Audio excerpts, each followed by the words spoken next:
Hey y'all, it's 11. I'm back with another video, and today's the day. Like I always say, we are going to talk about the importance of how to be humble and like why you should be humble.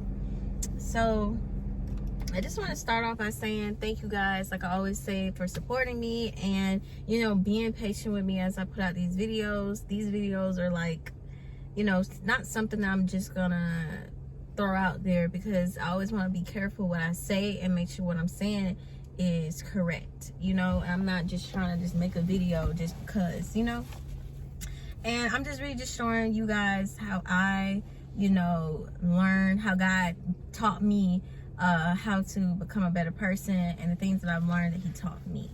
So let's get to this video and let's just talk about the importance of being humbled. And when we're talking about being humble, we're talking about more of not holding something that you take pride in. Like, you have to sacrifice some things in order to make it to the next step, to make it to the next level, whatever it is in your life that you want to do. And meaning, like, if you find something that you feel like you can't let go because it's like all of you, and you just know that this is something that you got to do, this is something that you find to be, it's something that you worship, like it's something that you worship, and it's something that you can't ever think that you could be without it, then you looking into that certain thing or that certain possession that you holding is an idol, which means that if you don't know how to live without it. And that can go for anything. Like I always say, it can go for addictions, relationships, friendships, partnerships, career, business, whatever it is. You want to sacrifice some things and give it to the Lord, because the Lord will, he will pay you back tenfold, because you didn't hold items in this world, or certain things in this world as your God. You didn't hold that to the fact of, okay, I have to do this so I can have peace, like, or I have to do this such thing all the time because this is the thing that gives me that peace that I need to be able to walk on this earth. And really, in all actuality, you don't need any mankind item on this earth to walk it, to be peaceful, to be your true divine self. You don't need anything on this earth but God, because God is the one who will walk you through and who will protect you in danger, or he will give you the skills that you need to go along with your career path, or go along with your passion, or whatever it is in your life. You don't need things to satisfy that need that you have in yourself. Like, you have God, and he will provide for you, and he will pay you back tenfold for giving up whatever it is that you feel and you hold so tightly to. And I'm gonna be honest, because another reason why I don't really want to talk about this, because I'm still, like I said, I'm not perfect, and I don't come out here to act like I'm perfect and I just know this and that and a third, because it's a working process. It's a process. And I want to just come on here and say this as well. Like, if you're struggling with something and you feel like you can't let it go, but deep down in your heart you want to let it go, but you seem like it just feels so strong on you that you feel like it won't ever go away, especially something that you don't want to no longer do. I'm here to let you know that it's a process, and the reason why you clicked on this video is because it's giving you that outlet of knowing that that particular thing will soon fade away. That particular thing that you find so deep to hold on to will soon fade away. And I just know that when I talk about this, I'm gonna be tested, and I'm like, man, I talked about this, now I can't go back and be a hypocrite and do it, so I know I did make a video, like one of my first videos when I had made about why I stopped smoking weed. And of course, well, not of course, because my intentions was not to smoke again, but life and just that process of quitting something, it was hard. So with that being said, I'm not blaming anyone or blaming any situation or whatever the case may be. I'm not blaming it, because at the end of the day, those situations had to happen so I can be here today to speak to whoever it is that feels like they struggle letting go things that they no longer want to do, and they feel like they have to do it in order to do A, B, and C, and D. all actuality, all you need is God, and that's it. Because he will help you through it. And I just want to let you guys know that it's a process. Don't beat yourself up. God shows his grace on you, and in order for him to display his glory by you coming to the truth about how you let go of certain things, and you didn't have to hold on to it anymore.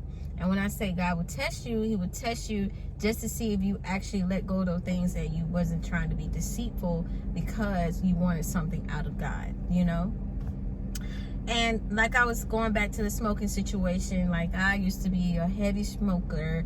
Like I used to smoke 6 times a day. Then it went down to me trying to stop, going to 3 times a day, morning, evening, and nighttime. And then to a point where I'm like, I ain't trying to lose no weight, okay? I ain't trying to be a little toothpick.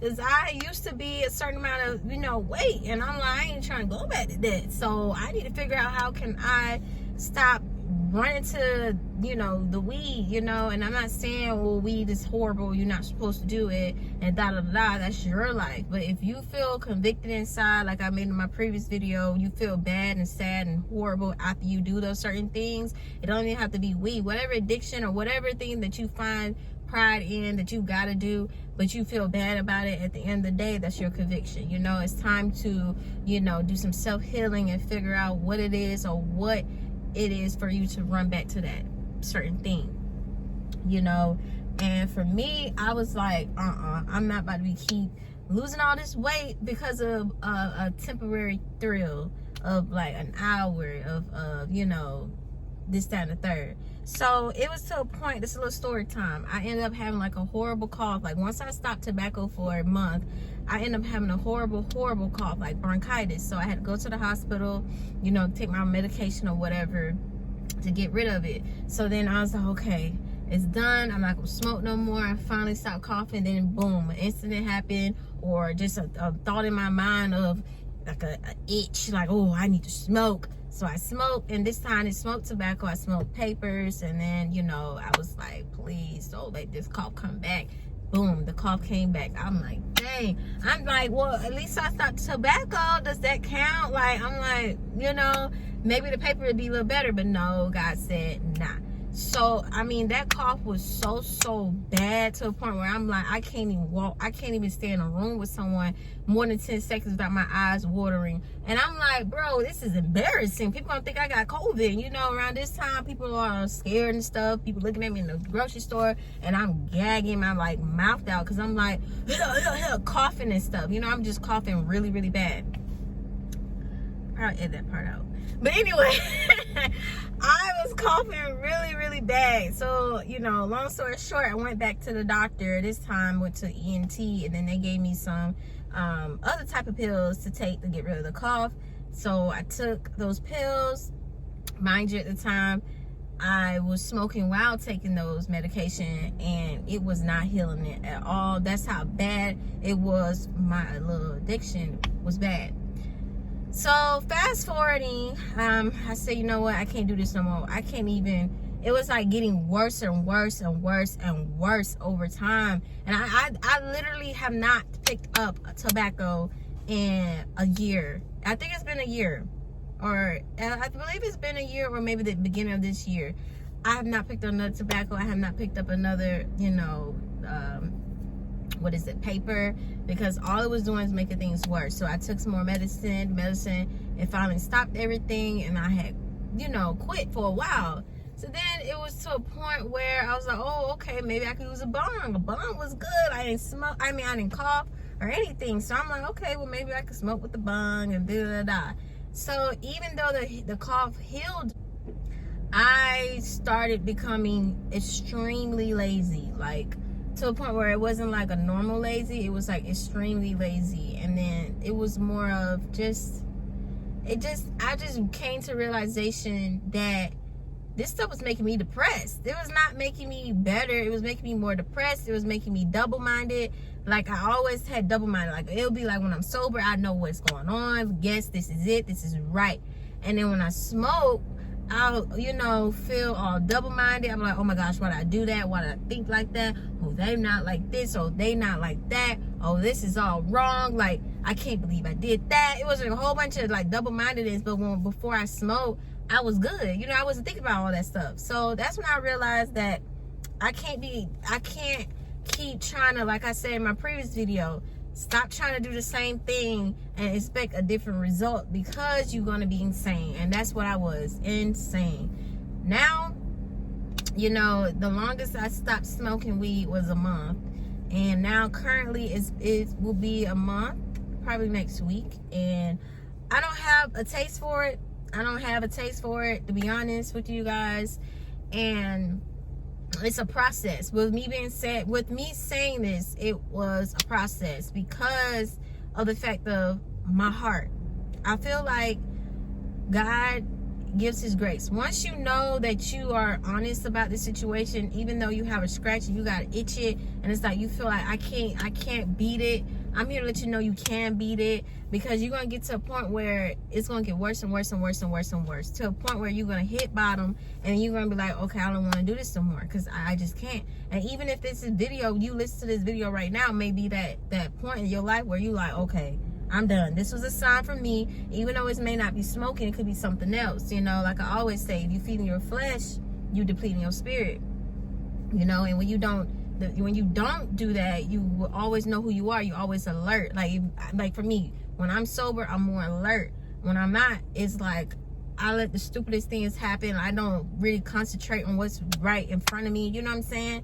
And I was like, it's not worth me being a dum-dum because I want to be high or, you know, feel a release for like, 2 hours, an hour and a half, and then go back feeling 10 times worse, you know, and feel like I gotta go do it again and have those cravings in my brain like, yes, I gotta smoke. I can't wait.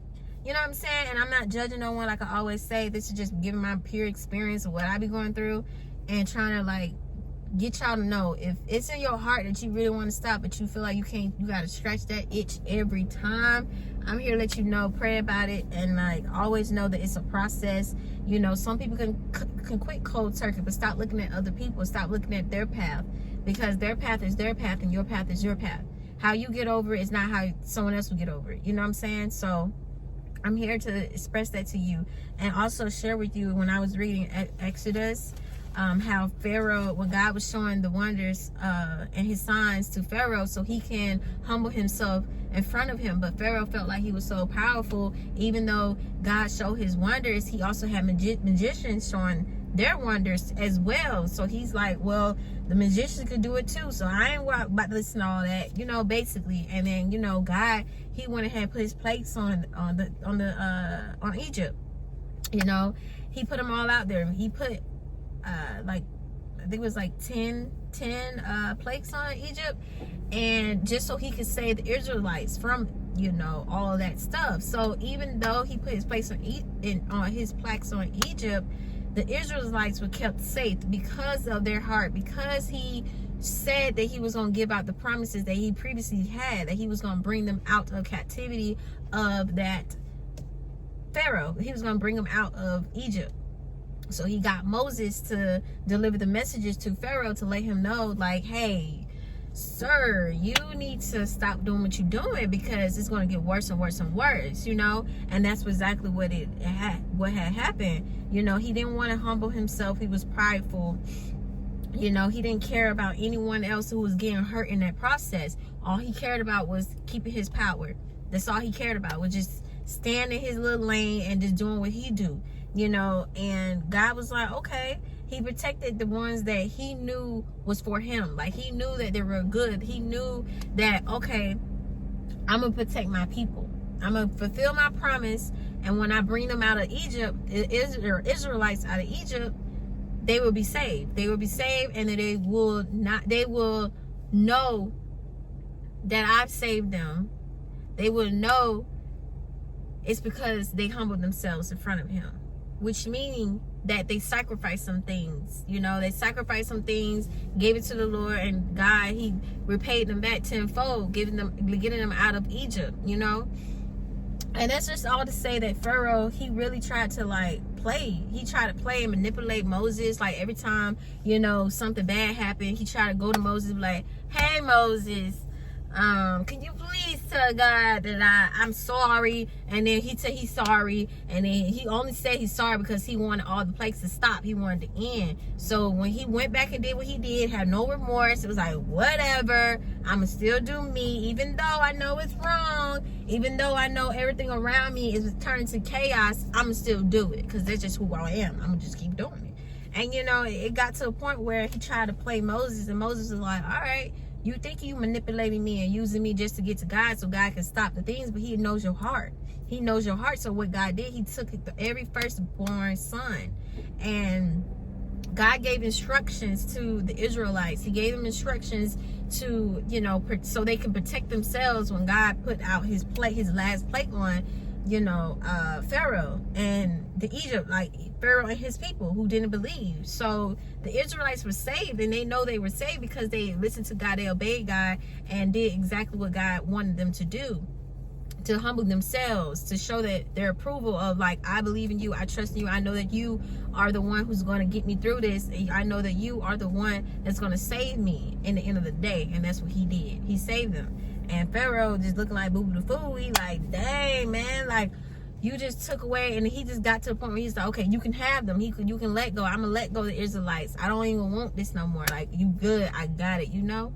So with that being said, it's about humbling yourself, letting God know, like, hey, I can't do this without you. I need you to help me through this captivity that I have against my heart with this such item that I keep holding on to, and I feel like, you know, I can't get rid of it, and I need your help because I can't do it on myself. I can't do it on my own. That's even with, like, your career. Like, you can't just think that you can do something without God involved, you know. By all means, you live your life how you want to live it, but at the end of the day, you need God. You need God. No matter how much you try to reject it, you need God.